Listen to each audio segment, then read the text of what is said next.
Salut à toi, du coup je vais te faire une petite vidéo rapide et efficace sur une analyse de trade, notamment sur le gold.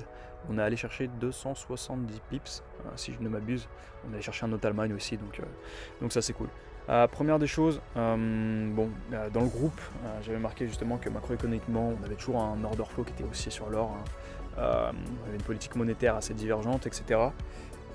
Bref, je vous passe un peu le macro parce que c'est vrai que c'est un petit peu relou, mais soyez sûr que quand vous rentrez dans le groupe, quand vous rentrez chez Axon Capital, on vous fournit du macroéconomique parce que c'est très très important.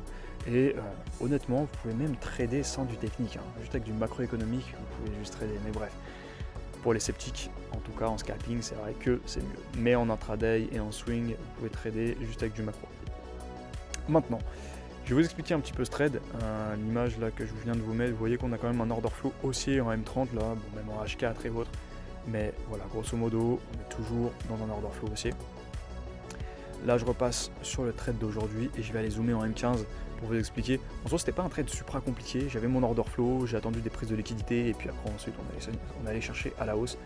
Mais voilà un petit peu pour vous expliquer. Alors, qu'est-ce qu'on avait? Donc, je l'ai marqué ici. On avait un order flow qui lui était haussier, ok, c'est pas le problème. Pendant la session asiatique, vous voyez, on allait signer deux double top. Donc pour moi, les double top font office justement de liquidité. Donc forcément, à un moment, les double top, c'est une rejection première, c'est une rejection deuxième, mais à un moment, c'est qu'ils vont descendre, ok. Là, en l'occurrence, on avait notre range asiatique et vous voyez qu'on est venu prendre l'Asian Session Low juste ici avec une prise de liquidité et on avait un set side liquidité qui était juste ici. Vous voyez comment on est magnifiquement venu le prendre. Donc on a pris de liquidité, la session asiatique du bas et le SSL, juste ça, juste ici aux alentours des 3945 et ensuite on est parti à la hausse. J'ai pris un premier trade juste là, vous voyez qu'on est allé chercher justement le haut de la session asiatique juste ici et notamment on est allé transpercer les double tops en signant le nouvel ATH juste ici. Pourquoi je me suis dit qu'on allait monter? Bon bah tout simplement, vous voyez pendant la session asiatique ce qu'on a fait, on a eu un gros mouvement bien drastique donc qui nous a créé une supply zone juste ici. Okay, qui est matérialisé juste là. Et ensuite, ça nous a créé un balance price range entre cette bougie-là et celle-là. Et donc, dans tous les cas, ça devait venir être recomblé, soit à la supply zone et à l'order block, soit dans tous les cas aller chercher le balance price range. Qu'est-ce qui s'est passé? On est venu chercher justement et combler cet imbalance.